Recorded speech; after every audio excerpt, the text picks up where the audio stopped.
Yep. Mm-mm.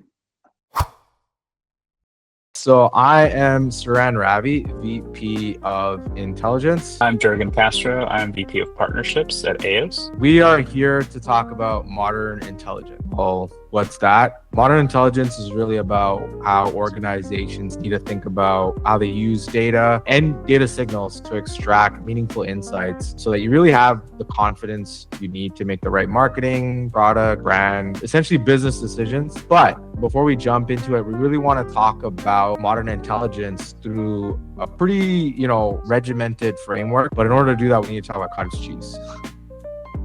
Right, cottage cheese. And why is that? Well, it's because as marketers, we've been kind of fascinating with watching that trend. Started with, I think, fitness, social media circles, communities, where it's like a great source of protein. It's a quick snack, supposedly delicious. We were lied to. And what fascinated us as marketers is that there's really no brand behind that surge in interest. And there's really no brand that is owning the conversation. Yeah.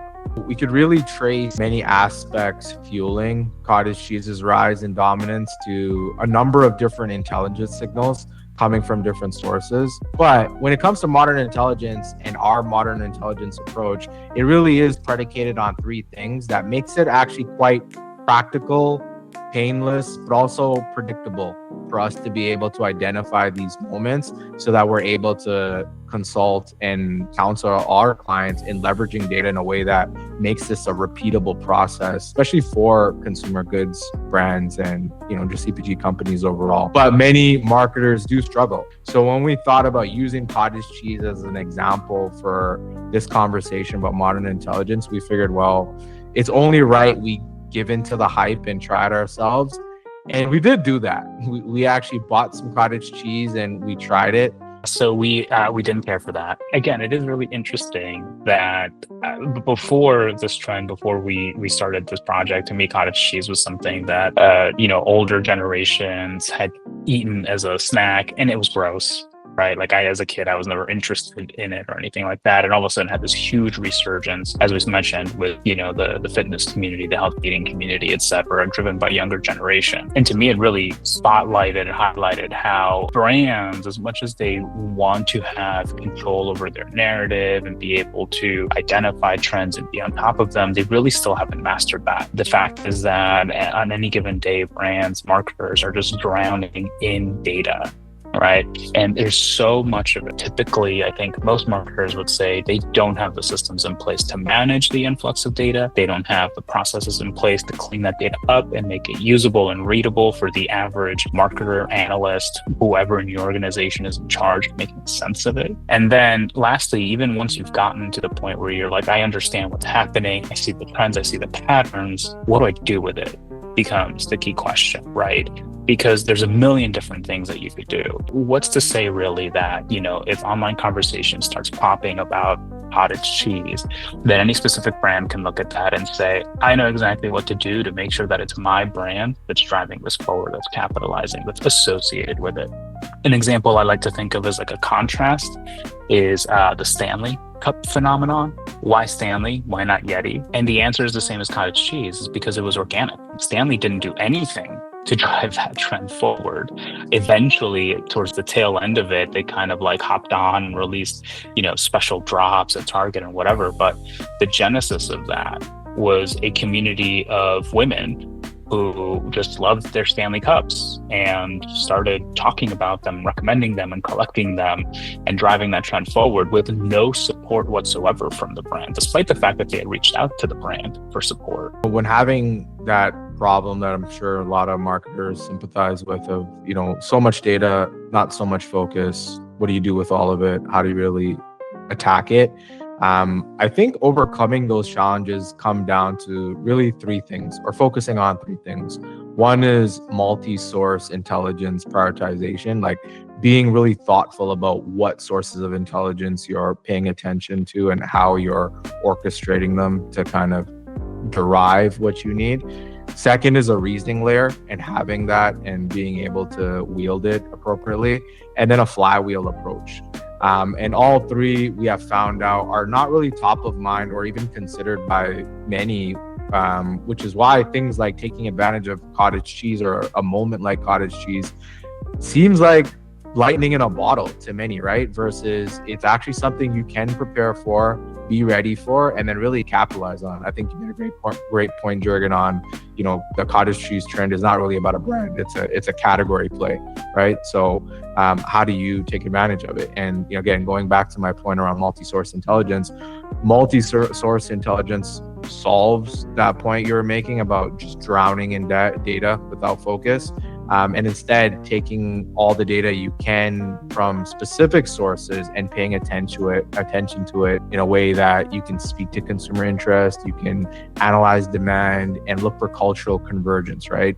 For a category like cottage cheese or a product, and especially a brand. But then comes number 2, your reasoning layer. Much of that is being delegated right now to one of the many LLMs and generative AI models that a lot of companies are integrating, which is the right thing to do. The reasoning layer, as a analyst or strategist historically, is not really a durable proposition, right? Because that semantic layer that a lot of strategists and analysts are providing is becoming more and more redundant with the leaps and bounds of the model. So a reasoning layer via one of these models with human supervision, with some human evals, is like a good way to ensure the data signals are getting the appropriate attention and care. But then you finally need to treat all that analysis against those signals from multiple sources with a continuous approach, because to your point, the data is always coming in. You always have an opportunity to create content. So there's no real start or stops, and a flywheel approach matters there, right? A flywheel approach is kind of king. And being able to do that in a continuous flow and always be monitoring, evaluating,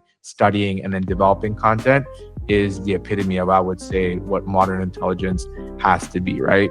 And without it, you find yourself in a situation reading about the cottage cheese trend in BuzzFeed or Wall Street Journal or just in roundups where brands are being recommended and you actually had no idea, no chance to really get featured or even recommended, right? Let alone create TikTok content. The cottage cheese example of all the earned media coverage talking about the trend and the swarm of attention is just one example, where there are many examples every single day where you're reading about a trend in earned media or it's being hinted at. And modern intelligence approach really gives you the best shot of developing an earned media strategy where you're leveraging real-time insights, current insights, and data points that are relevant, that are informed by multiple intelligence sources that you can use to craft very effective earned media strategy that's going to work with journalists and getting you coverage as well. So this is my, word to the wise is don't fail to meet the moment.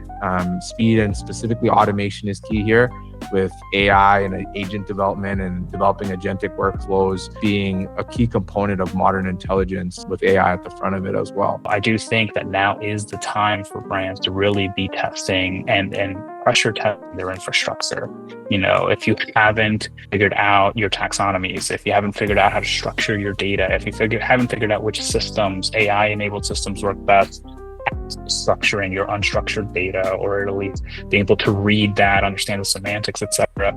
Now is the time that you really need to be investing in figuring out what works for you. What is coming down the pipe, what is already here in terms of data, in terms of content to parse through, it is increasing exponentially every single day. But as usual, the problem is also the solution. AI-enabled infrastructure, AI-enabled teams can really do a lot with less now.